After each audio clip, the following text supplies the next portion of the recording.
What is going on, everybody? I want to give you a quick warning just because I see something playing out that you need to be aware of and you need to be careful of. So, when we're looking at Bitcoin right now, obviously we just broke that $25.3 thousand level on the daily charts, which is absolutely massive. Of course, we broke this previous point of resistance all the way from back in August of 2022. We broke this high from February of 2023. I mean, we're looking real good. If you look at this from a perspective of liquidity, there's really not that much liquidity between where we are and all the way up to $28,000-$29,000. And so we very well could see some type of strong continuation back up towards these higher levels.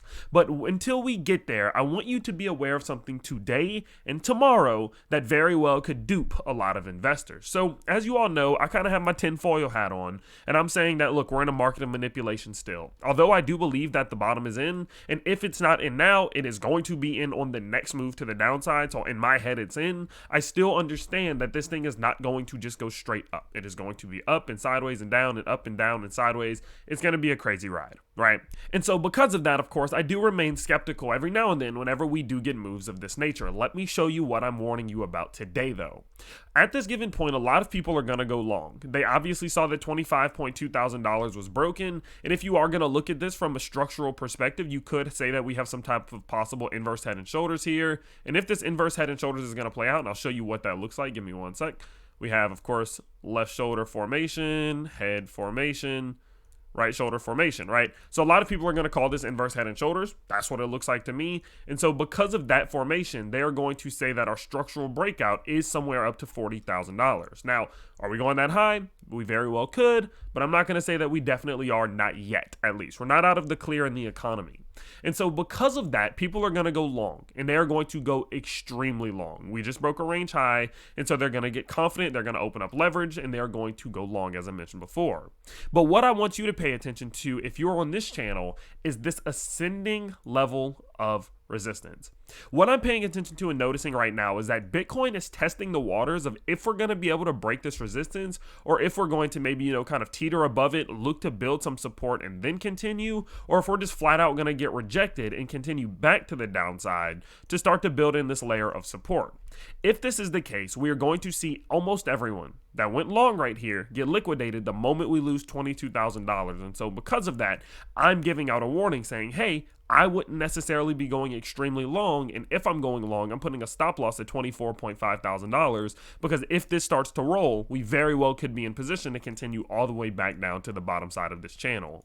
There's a reason why Bitcoin is the only one making a break right now above its key point of resistance. Look at something like Ethereum, for example. This thing is still within its symmetrical triangle that we've been tracking for the last few weeks. Look at Solana. This thing is still in ABC territory and still has yet to get anywhere near the highs that we put in a few days ago, which was a rejection off of this Fibonacci zone. Look at Matic, also the same. We're not back up to Fibonacci levels yet, and we are still below that previous point of resistance. We have not made that move that we're looking for. Look at BNB. It's still sitting below our zone of rejection at $337, still incapable of breaking it. Look at ADA Cardano, still getting rejected off of that golden Fibonacci zone. There's a reason why Bitcoin is leading the charge right now, and Bitcoin dominance is making its way back up to the top side of this channel. The reason is because people are not still 100% confident that this move is the move that's going to pull crypto out of what we've been in.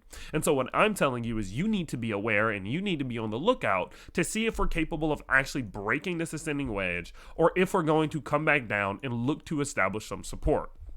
If we're capable of breaking the wedge, sure, we're good. We're probably going to do something like this, and we're going to look for some type of continuation. Eventually, this line of resistance is going to get above us. I just don't see us outrunning it, okay? But as long as we're capable of seeing some type of growth so that when we backtest, we can hold $25.3 thousand, then we're fine, right? Then we're looking real good. We hold some support. We look for continuation into the next, rally to the upside, maybe even a possible third wave up. Then we're looking good for continuation up to what could be, again, $30,000. But if the price starts to roll within the next day, I'm talking about if we close under this level right now and we start to roll, you need to see if we hold $25.3 thousand, because if we don't, we are in position to come back down and possibly retest $21,000. And again, that's going to liquidate a lot of people. Now, I actually believe that we will hold some support. I do believe Bitcoin is entering into a better phase right now. People are starting to fall into the narrative that Bitcoin is the place to be, and that's the reason why we're seeing all of this growth, okay? So I am bullish myself. Don't don't get me wrong. Don't take this as FUD.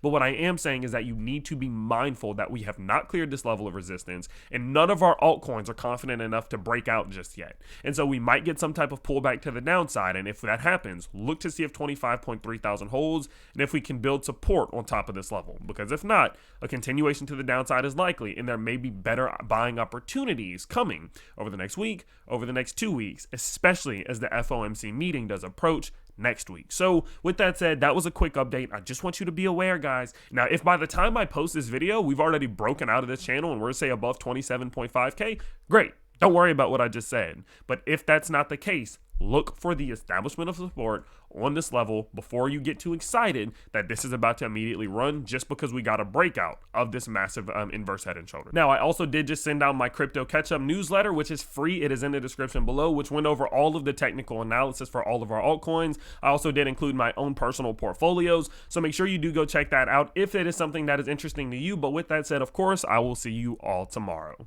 Peace.